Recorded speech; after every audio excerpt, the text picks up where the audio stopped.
لا تحزن إن الله معنا. Do not despair, do not be sad, do not lose hope, for Allah is with us.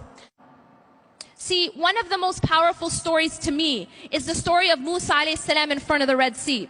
I feel like within this story, it's like a narrative that explains our whole condition and the reactions that we have when we are faced with challenges. And Allah subhanahu wa ta'ala shows us in this story, He compares and contrasts the reactions of different people to the same external event or the same external obstacle.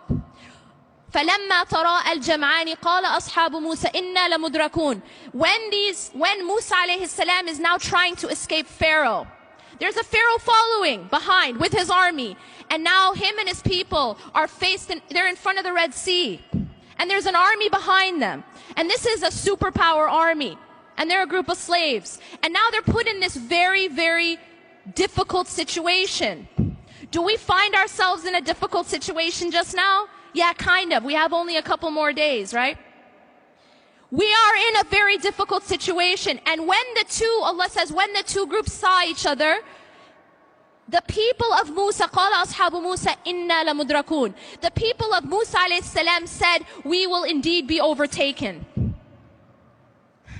That's exactly how many of us felt after the last election. We indeed will be إنا لمدركون. And that's a very natural reaction to being stuck in front of the Red Sea with a superpower army behind you. It's a natural reaction that we had. But I want to tell you something amazing, and that is the reaction of Musa alayhi salam. In that same exact situation, he's looking at the same situation, but his basira, his heart is looking at and focused on something else. قَالَ كَلَّا. He said, no, by no means. The word كَلَّا, as you know, is a very emphatic no way, absolutely not. قَالَ كَلَّا إِنَّ مَعَيَ رَبِّي سَيَهْدِينَ. Indeed, my Lord is with me, and He will guide me through this.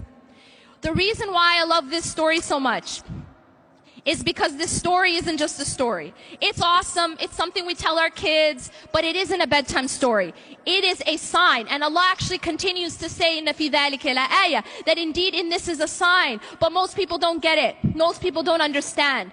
It is, you and I are never going to be in front of a large body of water with an army behind us, but we are going to be put in situations where we feel trapped, and we are going to be put in situations where we don't see a way out, and we feel that way just now. We feel that way politically. We feel that way socially to a large degree.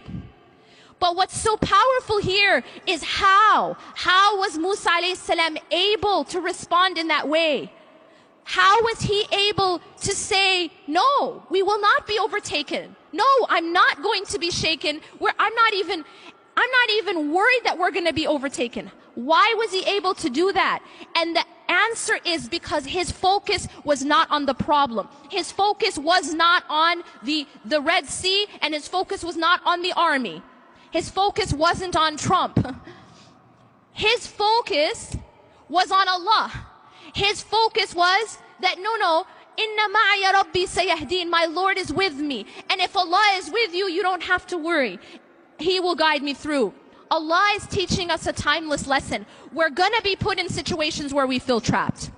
That's a promise. We're gonna be put in situations that look impossible. And what also strikes me about his story is that he didn't know how he was gonna get out of that situation. It's not like people were going around splitting seas. This wasn't like a regular occurrence. And yet he did not worry, even though he didn't know how. See, for us, it's easy for us to say, oh, it's no problem because I got a plan, A, B, C, D. We know exactly how it's going to happen. But when you don't have any idea how it's going to happen and you still put your trust in Allah, that is tawakkul. He knew Allah is with me and He will guide me through. Now y'all are going to say, but what about doing our part? I know I'm at Mass. What about doing our part? And the reality is, what's so beautiful about this story is that although obviously Allah subhanahu wa ta'ala was going to save him, Allah still asked Musa alayhi salam to take action. He's asked him to do something. He asked him to take his staff and strike the sea. And so he was still asked to take action.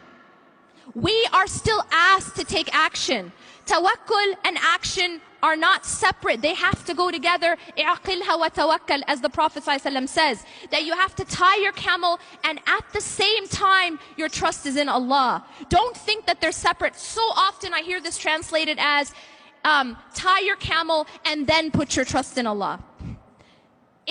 That's not what it says. It says اعقلها وتوكل. When the man was told by the Prophet ﷺ, tie your camel and put your trust in Allah, the two are simultaneous. We don't work and then depend on our work and depend on our deeds for results. No, we work and we depend on Allah for results.